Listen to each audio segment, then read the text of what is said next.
actually came up with the original idea in 1992. And it took me about 6 months to a year at that point to come up with the basic design. It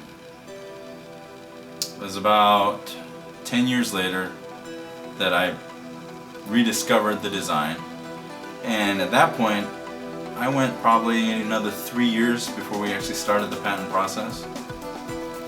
And the patent process took 6 years.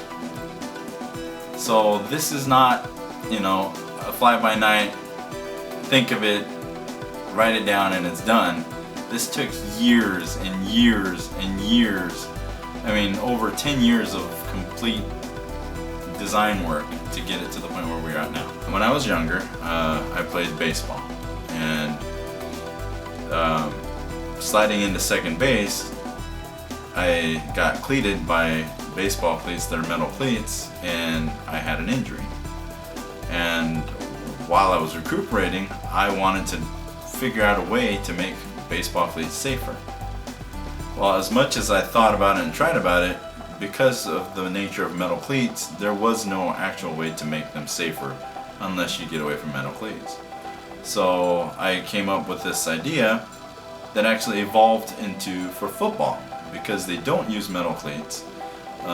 The football cleats, being plastic, allowed this mesh with my idea, and I started watching football. I've always watched football, but I started watching injuries and watched the mechanics of what was happening, and that's when I knew that my design with the added foam was going to make a big difference in the football players.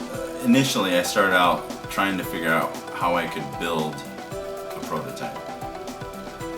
And I got plastic resins, and I tried to start molding things. I've got, basic things from the hardware store, screw caps, things, and I just started trying to put things together, and nothing worked. And then I realized this isn't a brand new cleat we're building. This is a modification to current cleats. Okay? So this can be done to every cleat that's out there in the market today. And I realized I don't need to build a prototype from the ground up. All I need to do is get the cleats, modify it, add the materials that I needed to demonstrate, to prove exactly what our shoes can do. Being 18, young, a teenager, I didn't know what to do with it. I actually wrote it all down, sealed it up in an envelope, mailed it off to myself, and then I just kind of kept it.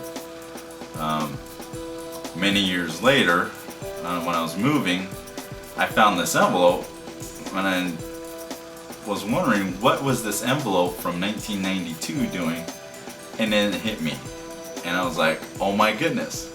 And then I knew right then what I needed to do, what I could do, and what needed to be done. So that's when the whole process started about 7 years ago. Went to a patent attorney, and the ball started rolling.